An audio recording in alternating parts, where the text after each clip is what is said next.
ಕಾಂಗ್ರೆಸ್ನಲ್ಲಿ ನೀನಾ ನಾನಾ ಅನ್ನೋ ರೀತಿಯಲ್ಲಿ ನಡೀತಾ ಇರುವಂತ ಡಿನ್ನರ್ ಪಾಲಿಟಿಕ್ಸ್ ಈಗ ಮತ್ತೆ ಮುಂದುವರೆದಿದೆ. ಸತೀಶ್ ಜಾರಕಿಹೊಳಿ ಡಿಕೆ ಶಿವಕುಮಾರ್ ಅವರಿಗೆ ಡಿನ್ನರ್ ಪಾಲಿಟಿಕ್ಸ್ ನ ಮೂಲಕ ಅಥವಾ ಡಿನ್ನರ್ ಮೀಟಿಂಗ್ ನ ಮೂಲಕ ಟಕ್ಕರ್ ಕೊಟ್ಟಿದ್ದಾರೆ. ಔತಣಕೂಟದ ಮೂಲಕ ಸಾಹುಕಾರ್ ಶಕ್ತಿ ಪ್ರದರ್ಶನವನ್ನ ಮಾಡಿದ್ದಾರೆ. ನಿನ್ನೆ ರಾತ್ರಿ ಸಾಹುಕಾರ್ ಸತೀಶ್ ಜಾರಕಿಹೊಳಿ ಅವರ ಪಾರ್ಟಿಯಲ್ಲಿ ಡಿನ್ನರ್ ಪಾರ್ಟಿಯಲ್ಲಿ 36ಕ್ಕೂ ಹೆಚ್ಚು ಶಾಸಕರು ಭಾಗಿಯಾಗಿದ್ದಾರೆ.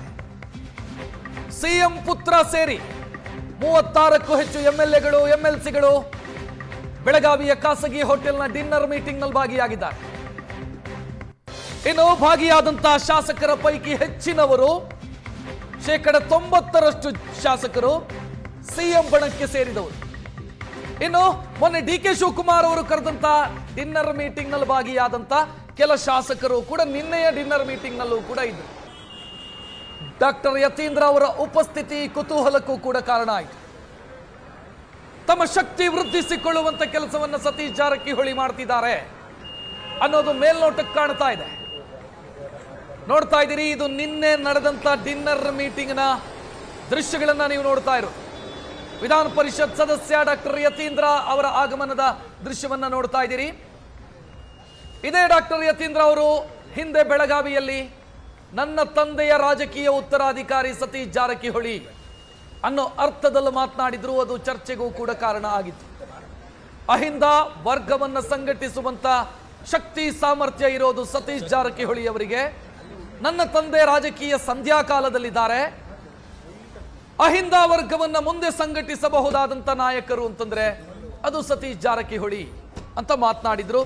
ಇದೇ ಯತೀಂದ್ರ ಸಿದ್ದರಾಮಯ್ಯ ಅವರು.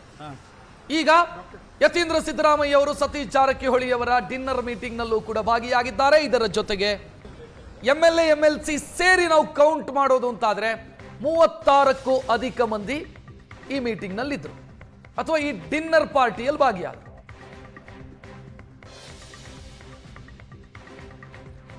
ಸಿಎಂ ಬಣದ ಶಾಸಕರ ಸಂಖ್ಯೆಯೇ ಜಾಸ್ತಿ ಇತ್ತು ಅನ್ನೋದು ನಾವು ಗಮನಿಸಬೇಕಾದಂತ ವಿಚಾರ. ಮುಖ್ಯಮಂತ್ರಿ ಬಣದಲ್ಲಿ ಗುರುತಿಸಿಕೊಂಡಂತ, ಸೈದ್ಧಾಂತಿಕವಾಗಿ ಮುಖ್ಯಮಂತ್ರಿ ಟೀಮ್ನಲ್ಲಿ ಗುರುತಿಸಿಕೊಂಡಂತ ಶಾಸಕರ ಸಂಖ್ಯೆ ಜಾಸ್ತಿ ಇತ್ತು. ಇನ್ನು ಮೊನ್ನೆ ಡಿಕೆ ಶಿವಕುಮಾರ್ ಅವರೊಂದು ಡಿನ್ನರ್ ಮೀಟಿಂಗ್ ಅನ್ನೇನು ಕರೆದ್ರು. ಆ ಡಿನ್ನರ್ ಮೀಟಿಂಗ್ ನಲ್ಲಿ ಭಾಗಿಯಾದಂತ ಕೆಲ ಶಾಸಕರು ಕೂಡ ಇದ್ರು. ಇಲ್ಲಿ ಅಲ್ಲಿ ಭಾಗಿಯಾದವರು ಈ ಡಿನ್ನರ್ ಮೀಟಿಂಗ್ ನಲ್ಲೂ ಕೂಡ ಭಾಗಿಯಾಗಿದ್ದಾರೆ ಕೆಲವರು. ಒಟ್ಟಲ್ಲಿ ಸತೀಶ್ ಜಾರಕಿಹೊಳಿ ಬಣದ ಶಕ್ತಿ ಪ್ರದರ್ಶನದ ರೀತಿಯಲ್ಲಿ ಕಾಣ್ತಾ ಇತ್ತಿತ್ತು ಅದು, ಅಥವಾ ಸಿಎಂ ಬಣದ ಶಕ್ತಿ ಪ್ರದರ್ಶನ. ಮೊನ್ನೆ ಅಲ್ಲಿ 40 ಜನ ಇದ್ರು. 40 ಜನನೂ ಎಂಎಲ್ಎಗಳಲ್ಲ, ಕೆಲವರು ಮಾಜಿ ಎಂಎಲ್ಎಗಳಿದ್ರು ಅಲ್ಲಿ, ಅಥವಾ ನಾಯಕರುಗಳಿದ್ರು, ಕಾಂಗ್ರೆಸ್ನ ನಾಯಕರುಗಳಿದ್ರು ಅಲ್ಲಿ. ಇಲ್ಲಿ ಭಾಗಿಯಾದವರಲ್ಲಿ ಹೆಚ್ಚಿನವರು 36 ಅನ್ನೋ ಕೌಂಟ್ ಅನ್ನು ನಾವು ನೋಡ್ತಾ ಇದ್ದೀವಿ. ಯಾರ್ಯಾರು ಭಾಗಿಯಾಗಿದ್ದಾರೆ ಎನ್ನುವಂತ ಫೋಟೋ ಸಮೇತದ ಆ ಫೋಟೋಗಳನ್ನು ನೀವು ನೋಡ್ತಾ ಇದ್ದೀರಿ. ಯಾರ್ಯಾರು ಭಾಗಿಯಾಗಿದ್ದಾರೆ ಅಂತ ನೀವು ಟಿವಿ ಸ್ಕ್ರೀನ್ ಅಲ್ಲಿ ಗಮನಿಸಬಹುದು. ಇಲ್ಲಿ ಭಾಗಿಯಾದವರಲ್ಲಿ ಹೆಚ್ಚಿನವರು ಹಾಲಿ ಶಾಸಕರು ಮತ್ತು ವಿಧಾನ ಪರಿಷತ್ ಸದಸ್ಯರುಗಳು. ಇದೀಗ ಚರ್ಚೆ ಕಾರಣ ಆಗಿದೆ. ಹೆಚ್ಚಿನ ಡೀಟೇಲ್ ನೀಡೋದಕ್ಕೆ ನಮ್ಮ ಪ್ರತಿನಿಧಿ ಮಾರುತೇಶ್ ನೇರ ಸಂಪರ್ಕದಲ್ಲಿ. ಮಾರುತೇಶ್, ಅದಕ್ಕೆ ಇದು ತಿರುಗೇಟ?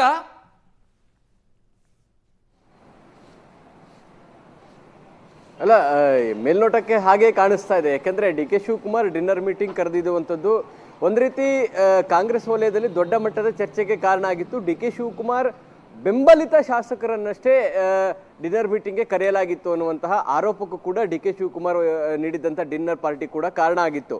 ಸೊ ಬಹುಶಃ ಅದಕ್ಕೆ ಕೌಂಟರ್ ಅನ್ನುವ ರೀತಿ ಸತೀಶ್ ಜಾರಕಿಹೊಳಿ ಬೆಳಗಾವಿಯ ಖಾಸಗಿ ಹೋಟೆಲ್ನಲ್ಲಿ ರಾತ್ರಿ ಡಿನ್ನರ್ ಕರೆದಿದ್ರು. ಬಹುತೇಕ 36 ಮಂದಿ ಈ ಡಿನ್ನರ್ ಮೀಟಿಂಗ್ನಲ್ಲಿ ಭಾಗಿಯಾಗಿದ್ರು. ಡಿನ್ನರ್ ಮೀಟಿಂಗ್ ಅನ್ನೋದಕ್ಕಿಂತ ಡಿನ್ನರ್ ಪಾರ್ಟಿಯಲ್ಲಿ ಭಾಗಿಯಾಗಿದ್ರು. ಎಂಎಲ್ಸಿಗಳಾದಂತಹ ರವಿ ಬೋಸರಾಜು ಮತ್ತು ಯತೀಂದ್ರ ಸಿದ್ದರಾಮಯ್ಯ ಬಿಟ್ರೆ ಇನ್ನುಳಿದಂಥ 34 ಮಂದಿ ಶಾಸಕರು ಕೂಡ ಈ ಡಿನ್ನರ್ ಪಾರ್ಟಿಯಲ್ಲಿ ಭಾಗಿಯಾಗಿದ್ರು. ಒಂದಂತೂ ಬಹಳ ಸ್ಪಷ್ಟ, ಸತೀಶ್ ಜಾರಕಿಹೊಳಿ ನಾವು ಕರೆದ್ರೂ ಕೂಡ, ಅಂದ್ರೆ ನಮ್ಮ ಡಿನ್ನರ್ ಮೀಟಿಂಗು ಕೂಡ ಶಾಸಕರು ಬರ್ತಾರೆ ಅನ್ನುವಂಥ ಒಂದು ಮೆಸೇಜ್ ಅನ್ನ ಪಾಸ್ ಮಾಡುವಂತ ಸಲುವಾಗಿ ಬಹುಶಃ ಆಯೋಜನೆ ಮಾಡಿದ್ರು ಅಂತ ಕಾಣುತ್ತೆ. ಅದೇ ರೀತಿ ನಂಬರ್ಸ್ಗಳು ಕೂಡ ಅದನ್ನ ಹೇಳ್ತಾ ಇದ್ದಾವೆ.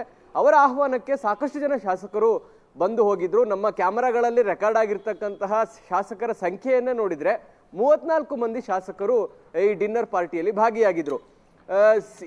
ಸತೀಶ್ ಜಾರಕಿಹೊಳಿ ಕರೆದಿರೋದ್ರ ಡಿನ್ನರ್ ಮೀಟಿಂಗ್ಗೆ ಸಿಎಂ ಪುತ್ರ ಯತೀಂದ್ರ ಕೂಡ ಬಂದಿರುವಂತದನ್ನ ಗಮನಿಸಿದ್ರೆ ಇದು ಸಿಎಂ ಬಣದ ಬಲ ಪ್ರದರ್ಶನದ ರೀತಿ ಕಾಣಿಸ್ತಾ ಇದೆ. ಕಳೆದ ವಾರ ಡಿ.ಕೆ. ಶಿವಕುಮಾರ್ ಡಿನ್ನರ್ ಮೀಟಿಂಗ್ ಕರೆದು ತಮ್ಮ ಬೆಂಬಲಿತ ಶಾಸಕರ ಜೊತೆಗೆ ಮಾತುಕತೆಯನ್ನ ಮಾಡಿದ್ರು. ಇಲ್ಲಿ ಮಾತುಕತೆಗಳೇನು ಇರಲಿಲ್ಲ, ಆದ್ರೆ ಡಿನ್ನರ್ ಕರೆದಿರುವ ಕಾರಣಕ್ಕಾಗಿ ಹೆಚ್ಚಿನ ಸಂಖ್ಯೆಯಲ್ಲಿ ಶಾಸಕರು ಬಂದಿದ್ದೆ ಒಂದು ಮೆಸೇಜ್ ಪಾಸ್ ಮಾಡುವ ಸಲುವಾಗಿ ಅನ್ನುವಂತಹ ಚರ್ಚೆಗಳು ಕಾಂಗ್ರೆಸ್ನಲ್ಲಿ ನಡೀತಾ ಇದೆ. ಅಂದ್ರೆ ಒಂದು ಕಡೆ ಕದನ ವಿರಾಮ ಬಿದ್ದಿದೆ. ಸಿಎಂ ಅಧಿಕಾರ ಹಂಚಿಕೆಯ ವಿಚಾರಕ್ಕೆ ಸಂಬಂಧಪಟ್ಟ ಹಾಗೆ ಅಧಿವೇಶನದ ಬಳಿಕ ಆ ಕದನ ವಿರಾಮಕ್ಕೆ ತೆರೆ ಎಳೆದು ಒಂದಷ್ಟು ಆಕ್ಟಿವಿಟಿಗಳಾಗುತ್ತೆ ಅನ್ನುವಂತ ನಿರೀಕ್ಷೆಗಳಿದಾವೆ. ಈ ಬೆನ್ನಲ್ಲೇ ಈ ವಾರವೂ ಕೂಡ ಈ ಡಿನ್ನರ್ ಮೀಟಿಂಗ್ಗಳು ನಡೀತಾ ಇರುವಂತದ್ದು ಆ ಕಾರಣಕ್ಕಾಗಿ ಒಂದು ಚರ್ಚೆಗೆ ಕಾರಣ ಆಗ್ತಾ ಇದೆ. ಮಾರುತೇಶ, ಪಟ್ಟಿಯನ್ನ ಗಮನಿಸ್ತಾ ಇದ್ವಿ ನಾವು, ಭಾಗಿಯಾದಂತ ಶಾಸಕರ ಪಟ್ಟಿಯನ್ನ ನೋಡ್ತಾ ಇದ್ವಿ. ಆ ಶಾಸಕರ ಪೈಕಿ ಕೆಲವರು ಉಭಯವಾಸಿಗಳಿದ್ದಾರೆ ಅಂತ ಅನ್ಸುತ್ತೆ, ಅಲ್ಲೂ ಇದ್ರು ಇಲ್ಲೂ ಇದ್ದಾರೆ. ಏನ್ ಮೆಸೇಜ್ ಕೊಡ್ತಿದೆ ಇದು? ಅಲ್ಲ, ಉಭಯವಾಸಿಗಳ ಪಟ್ಟಿ ಈ 138 ಜನ ಶಾಸಕರೇನಿದ್ದಾರೆ ಅವರಲ್ಲೂ ಕೂಡ ಒಂದು ವರ್ಗ ಇದೆ. ಅವ್ರು ಕರೆದ್ರು ಡಿನ್ನರ್ಗೆ ಹೋಗ್ತಾರೆ, ಈ ಕಡೆ ಕರೆದ್ರು ಡಿನ್ನರ್ಗೆ ಹೋಗ್ತಾರೆ. ಯಾರು ಒಂದು ಬಣದಲ್ಲಿ ಅಂತ ಹೇಳಿ ಗುರುತಿಸಿಕೊಳ್ಳದೇ ಇರ್ತಕ್ಕಂಥವರ ಸಂಖ್ಯೆ ಕೂಡ ದೊಡ್ಡದಿದೆ ಅಂತ ಅರ್ಥ. ಇವರ ಅಭಿಪ್ರಾಯ ಕೂಡ ಬಹಳ ಪ್ರಾಮುಖ್ಯ ಆಗುತ್ತೆ. ಯಾಕಂದ್ರೆ ಬಹಳ ಕ್ಲಿಯರ್ ಆಗಿ ಒಂದಷ್ಟು ಜನರನ್ನ ಇವರು ಸಿಎಂ ಬಣ, ಇವರು ಡಿ.ಸಿ.ಎಂ ಬಣ ಅಂತೇಳಿ ನಾವು ಕ್ಯಾಟಗರಿ ಮಾಡ್ಬಿಡ್ಬೋದು. ಆದ್ರೆ ಕೆಲವರು ಎರಡೂ ಕಡೆಗೂ ಗುರುತಿಸ್ಕೊಂಡಿದ್ದಾರೆ, ಇಬ್ಬರ ಪರವಾಗಿಯೂ ಮಾತನಾಡಿದ್ದಾರೆ, ಹೈಕಮಾಂಡ್ ತೀರ್ಮಾನ ಅನ್ನುವಂಥದ್ದನ್ನು ಹೇಳಿದ್ದಾರೆ. ಈ ಶಾಸಕರ ಸಂಖ್ಯೆಯು ಕೂಡ ಗಮನಾರ್ಹವಾದಂಥ ಸಂಖ್ಯೆ ಅಂತೂ ಇದ್ದೇ ಇದೆ ರಕ್ಷತ್. ಆ ಹಿನ್ನೆಲೆಯಲ್ಲಿ ಸಹಜವಾಗಿ ಡಿ.ಸಿ.ಎಂ ಕರೆದಾಗ್ಲೂ ಹೋಗಿರ್ತಾರೆ, ಸತೀಶ್ ಜಾರಕಿಹೊಳಿ ಕರೆದಾಗ್ಲೂ ಬಂದಿರ್ತಾರೆ. ಅಂತಿಮವಾಗಿ ಇವರ ಅಭಿಪ್ರಾಯ ಎಲ್ಲಿ ವ್ಯಕ್ತವಾಗುತ್ತೆ? ನಾಳೆ ನಾಯಕತ್ವದ ಬದಲಾವಣೆ ವಿಚಾರಕ್ಕೆ ಸಂಬಂಧಪಟ್ಟ ಹಾಗೆ ವೀಕ್ಷಕರು ಬಂದು ಅಭಿಪ್ರಾಯ ಸಂಗ್ರಹಿಸಿದ್ರೆ ಮಾತ್ರ ಇವರ ಅಭಿಪ್ರಾಯಗಳು ಕೌಂಟ್ ಆಗುತ್ತೆ. ಈ ಸಂಖ್ಯೆ ನಂಬರ್ ಗೇಮ್ ವಿಚಾರದಲ್ಲಿ ಈ ಉಭಯವಾಸಿಗಳ ಸಂಖ್ಯೆ ಕೂಡ ಗಮನಾರ್ಹವಾಗಿದೆ ಅನ್ನೋದನ್ನ ನಾವು ಗಮನಿಸಬೇಕು. ಆ ಹಿನ್ನೆಲೆಯಲ್ಲಿ ಈ ಉಭಯವಾಸಿಗಳ ಸಂಖ್ಯೆ ಅತ್ಯಂತ ನಿರ್ಣಾಯಕವೂ ಹೌದು ಅನ್ನೋದು ಕೂಡ ಗಮನದಲ್ಲಿ ಇಟ್ಕೊಳ್ಬೇಕು.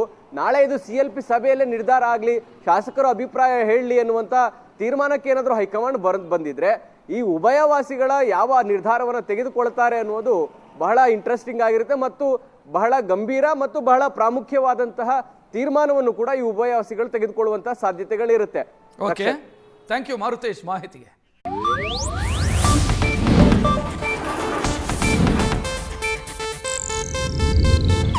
ಇದು ಏಷ್ಯಾನೆಟ್ ನ್ಯೂಸ್ ನೆಟ್ವರ್ಕ್ ಪ್ರಸ್ತುತಿ.